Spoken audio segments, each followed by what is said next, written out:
Champions trophy নিয়ে পাকিস্তানের সঙ্গে ভারতের দ্বন্দ্বটা প্রকাশ্য, স্পষ্ট। টুর্নামেন্টের আয়োজক পাকিস্তান, সেখানে গিয়ে ভারত খেলবে না। খেলবে যে না সেটা জানা কথাই, তারপরও এটা তারা অফিসিয়ালি জানিয়ে দিয়েছে।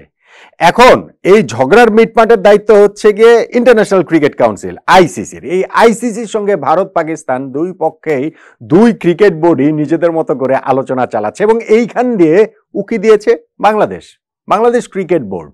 কিভাবে? চ্যাম্পিয়ন্স ট্রফি যদি শেষ পর্যন্ত হাইব্রিড মডেলে হয়, অর্থাৎ একাধিক দেশে আয়োজন করা হয়, সেক্ষেত্রে ভারতের ম্যাচগুলো বাংলাদেশ আয়োজন করতে চায়। ভারতের চ্যাম্পিয়ন্স ট্রফির খেলাগুলো বাংলাদেশে হবে, সেক্ষেত্রে বিসিবির এরকম একটি প্রস্তাবনা রয়েছে বলে প্রথম আলোর খবর। এখন আমার যে প্রশ্নের জায়গা সেটা হচ্ছে গিয়ে, ভারতের এই ম্যাচ আয়োজন বিসিবির জন্য এখন এতটাই প্রয়োজন, এতটাই জরুরি? এটা কি ভীষণ রকম ঝুঁকিপূর্ণ হয়ে যাচ্ছে না? এবং সেই জায়গাটাতে সাকিব আল হাসানের প্রসঙ্গটাও কি প্রসঙ্গক্রমে চলে আসছে না?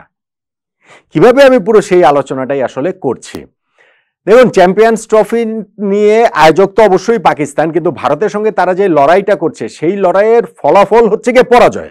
তারা এই ক্রিকেট কূটনীতিতে ভারতের সঙ্গে পারবে না। ক্রিকেট বিশ্বে ভারতের যে প্রভাব, আইসিসিতে ভারতের যে প্রভাব, ক্রিকেট ওয়ার্ল্ড তারা যেইভাবে হচ্ছে গিয়ে ডমিনেট করে, আমি মাঠের ক্রিকেটের কথা বলছি না, ক্রিকেট অর্থনীতির কথা দিয়ে আমি বলছি, হচ্ছে গিয়ে টাকা পয়সার হিসাব টিসাব সবকিছু মিলে, তাতে করে পাকিস্তান এখানে ভারতের সঙ্গে পেরে উঠবে না। ভারত পাকিস্তানে খেলতে যাবে না মানে তারা খেলতে যাবে না।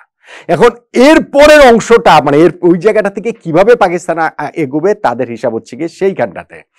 গত 29শে নভেম্বর এইটা নিয়ে একটা মিটিং হয়েছে এবং আইসিসি সেই অনলাইনে মিটিংটা আসলে নাকি 10-12 মিনিটের মধ্যে শেষ হয়ে গিয়েছে। ভারতীয় ক্রিকেট বোর্ড এবং পাকিস্তান ক্রিকেট বোর্ডকে নিজেদের মধ্যে আলোচনা করে একটা সিদ্ধান্ত নিতে বলা হয়েছে, যেই সিদ্ধান্তটা হয়তো বা 72 ঘন্টার টাইম বেঁধে দেওয়া হয়েছিল, কিন্তু 5 তারিখে দুবাইয়ে যে আইসিসি মিটিংটা আছে সেইখানটাতে ওইটা নিয়ে আলোচনা হবে এবং চ্যাম্পিয়ন্স ট্রফির ভাগ্যটা মনে হচ্ছে যে 5 তারিখের এই সভাটাতেই হচ্ছে গিয়ে পুরোপুরি নিশ্চিত হবে যে কিভাবে এইটা আয়োজন করা হবে।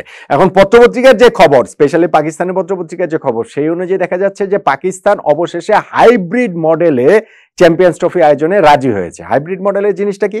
জিনিসটা হচ্ছে কি, গত এশিয়া কাপ পাকিস্তানে যেভাবে হয়েছে, যে পাকিস্তানে একটা অংশের খেলা হবে এবং ভারত যেহেতু পাকিস্তানে আসবে না, ভারতের খেলাগুলো হবে হচ্ছে গিয়ে অন্য কোনো দেশে, তৃতীয় কোনো দেশে গিয়ে, এবং অবভিয়াসলি নকআউট পর্বের ম্যাচগুলো তো অন্য দেশেই হবে, কেননা ভারত তো পাকিস্তানে খেলতে আসবেই না।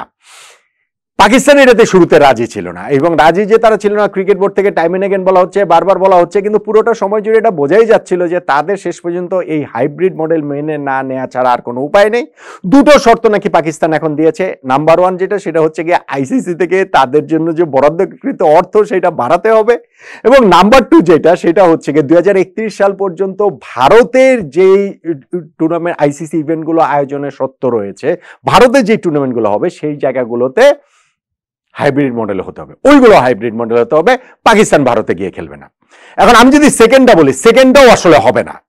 দেখুন, এটা ভারত পাকিস্তান দুইটা দেশের অবশ্যই রাজনৈতিক ব্যাপার, কিন্তু যখন আমরা ক্রিকেট নিয়ে কথা বলছি সেই জায়গাটাতে ক্রিকেটীয় কূটনীতি, ক্রিকেটীয় অর্থনীতি, সেই সব জায়গাগুলোতে আমি আবারও বলি, পাকিস্তান ভারতের সঙ্গে পেরে ওঠার মতো না। গত এশিয়া কাপটাতেও কিন্তু এই পাকিস্তান আয়োজক ছিল, শেষ পর্যন্ত হাইব্রিড মডেলেই যেতে হয়েছে। ভারত পাকিস্তানে যায়নি, ওই ম্যাচগুলো সহ, মানে ভারতের ম্যাচগুলো সহ নকআউট পর্বের ম্যাচগুলো শ্রীলঙ্কাতে হয়েছে এশিয়া কাপ, কিন্তু জাস্ট তার মানে কিছুদিন পরেই যে ওয়ার্ল্ড কাপটা হয়েছে, সেই ওয়ার্ল্ড কাপ খেলার জন্য পাকিস্তান কিন্তু ঠিকই ভারতে গিয়েছিল। সো ভারত 2031 সাল পর্যন্ত আইসিসি ইভেন্টগুলো তারা হাইব্রিড মডেলে খেলবে, পাকিস্তান তাদের দেশে আসবে না, এইটা মেনে নেওয়ার কোনো কারণ নেই বলতে আসলে নেই। প্রথমটা মেনে নেওয়া যায়, আমি আইসিসির পার্সপেক্টিভ থেকে বলছি, সেটা হয়তো হতে পারে যে পাকিস্তান দেখেছে এই সুযোগে যদি আমরা কিছু অর্থ বরাদ্দ কিছু বাড়িয়ে নিতে পারি, সেইটা আসলে হতে পারে। কিন্তু এখন বাংলাদেশ এই জায়গাটাতে আসলে কিভাবে চলে আসলো? প্রথম আলো যে রিপোর্টটা দেখলাম সেই অনুযায়ী হচ্ছে গিয়ে ভারতের ম্যাচগুলো বাংলাদেশ আয়োজন করতে চায়, হাইব্রিড মডেলে যেহেতু হবে, সেখানে হচ্ছে গিয়ে ভারতের ম্যাচ তো আর পাকিস্তানে হবে না। এটা সম্ভাব্য ভেন্যু হিসাবে সংযুক্ত আরব আমিরাতের কথা শোনা যাচ্ছে, দুবাই কিংবা আবুধাবি, সেইখানে হচ্ছে গিয়ে বাংলাদেশ ভারতের ম্যাচগুলো আয়োজন করতে চায়। ক্রিকেট বোর্ড প্রেসিডেন্ট একেবারে পুরোপুরি, ফারুক আহমেদ, তিনি পুরোপুরি ডিনাইও করেননি যে এরকম কোনো কিছু হচ্ছে না। সূত্রের খবর দিয়ে প্রথম আলো এরকম একটা নিউজ চেপেছে। কিন্তু আমি যেটা বলছিলাম যে এইটা কি এখন বিসিবির জন্য খুবই জরুরি, এইটা কি আমাদের জন্য ভীষণ রকম ঝুঁকিপূর্ণ হয়ে যায়, এবং এই জায়গাটাতে কি সাকিব আল হাসানের চলে আসে না, সেইটা কেন? ভারত এবং বাংলাদেশের মধ্যে এই মুহূর্তে একটা টেনশন চলছে, একটা উত্তেজনা বিরাজ করছে। সেইটা দুই দেশের সরকারি পর্যায়ে থেকে, আমি ক্রিকেটের কথা বলছি না, সরকারি পর্যায় থেকে শুরু করে জনগণ পর্যায় পর্যন্ত সেটা পৌঁছে গিয়েছে।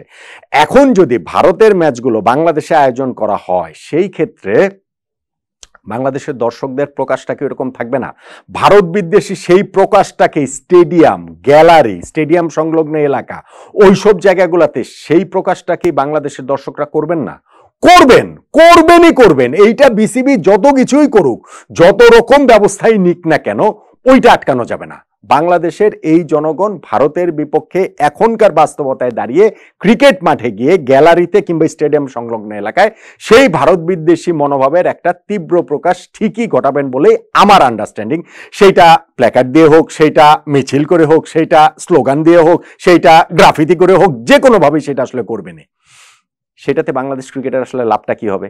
সাকিব আল হাসানের প্রসঙ্গটা যখন আমি বলছিলাম যে সাকিবকে ওই লাস্ট টেস্ট খেলার জন্য সাউথ আফ্রিকার বিপক্ষে তিনি যে ইচ্ছা প্রকাশ করেছেন, শেষ পর্যন্ত যে তাকে আসতে দেওয়া হয়নি, সেইখানটাতে তো ওইটাও একটা বিবেচনার জায়গায় ছিল যে ক্রিকেট বিশ্বের কাছে কি মেসেজটা যাবে, সাকিবের পক্ষ সাকিবের বিপক্ষ, ওইরকম একটা জায়গায় যখন ব্যাপারটা চলে যাবে, তখন এইখানে অন্য বিদেশি দল কি বাংলাদেশে আসতে স্বাচ্ছন্দ্য বোধ করবে কিনা, বাংলাদেশের ক্রিকেটটাই কি আসলে বাংলাদেশ থেকে আসলে ইন্টারন্যাশনাল ক্রিকেটটা চলে যাবে কিনা, এরকম একটা শঙ্কার জায়গা আমাদের ছিল না। এবং সেই শঙ্কার জায়গাটাকে একটা রিজন ছিল না সাকিবকে আসতে না দেওয়ার, আরো অনেক রিজনের সঙ্গে। তাহলে এখন ভাই ভারতের ম্যাচ আয়োজন করবে বাংলাদেশ, সেই জায়গাটাতে সেই ভারত বিদ্বেষ, আমি ক্রিকেটের কথা বলছি না, ক্রিকেট চাপে এখন জিনিসটা যেহেতু আরো অনেক জায়গাতে চলে গিয়েছে এবং এইটার প্রকাশ হবেই হবে, এটা আমরা ধরে নিতে পারি। ক্রিকেট বোর্ডে সেটা ঠেকানোর সামর্থ্য নেই। তাহলে সেক্ষেত্রেও কি বাংলাদেশের ক্রিকেটটা, ইন্টারন্যাশনাল ক্রিকেটটা বাংলাদেশে ব্রাত্য হয়ে যাবে না? সেক্ষেত্রেও কি ইন্টারন্যাশনাল ক্রিকেট আয়োজনটা ভবিষ্যতে বাংলাদেশের জন্য খারাপ হবে না? সেক্ষেত্রেও কি ভারতের এই জায়গাটাতে যখন আমাদের ওইরকম একটা প্রকাশ সমর্থকদের যখন থাকবেই, এটা আমি মানে আমার কাছে সেটাই মনে হচ্ছে, সেইটা বাংলাদেশ ক্রিকেটের জন্য কোনোভাবেই ভালো হবে না বলে আমার কাছে মনে হয়। হ্যাঁ, এখন ভারতের ম্যাচ আয়োজন করলে, নর্মাল একটা সিচুয়েশনে আয়োজন করলে আমাদের লাভ আছে। সেটা ওই যে আমি বললাম, ক্রিকেটেও কূটনীতির জায়গা থেকেও লাভ রয়েছে, ক্রিকেটেও অর্থনীতির জায়গা থেকেও লাভ রয়েছে। কিন্তু এখনকার এই পরিস্থিতিতে আমার কাছে মনে হয় যে বাংলাদেশ ক্রিকেট বোর্ডের এই ঝুঁকিতে না যাওয়া ভালো। এটা আসলে অনেক বড় রিস্ক এবং সেইখানটাতে ভারতের চ্যাম্পিয়ন্স ট্রফির কয়েকটা ম্যাচ আয়োজন করতে গিয়ে বাংলাদেশে ইন্টারন্যাশনাল ক্রিকেটটাই না ঝুঁকির মুখে পড়ে যায়, আমার বড় আশঙ্কার জায়গা হচ্ছে গিয়ে সেইটাই। সো বাংলাদেশ ক্রিকেট বোর্ডের মনে হয় যে একটু বিগার পিকচারটা দেখা উচিত। শুধুমাত্র আমরা চ্যাম্পিয়ন্স ট্রফির আয়োজক, আমাদের এখানে কয়েকটা ম্যাচ হবে, ধরুন তার মধ্যে হচ্ছে গিয়ে মানে কি অবভিয়াসলি ভারত বাংলাদেশ ম্যাচও হবে, দর্শকদের জন্য সেটা একটা বিরাট বড় উপলক্ষ, সবই ঠিক আছে।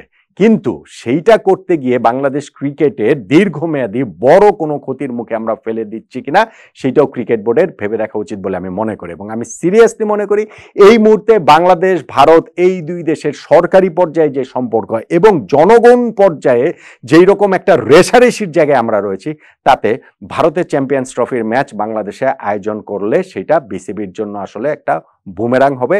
ছোট্ট একটু লাভের জন্য অনেক বড় ক্ষতির মুখে বাংলাদেশ ক্রিকেট পড়ে যাবে বলেই আমার কাছে অন্তত মনে হচ্ছে। আপনি কি আমার সঙ্গে একমত হবেন?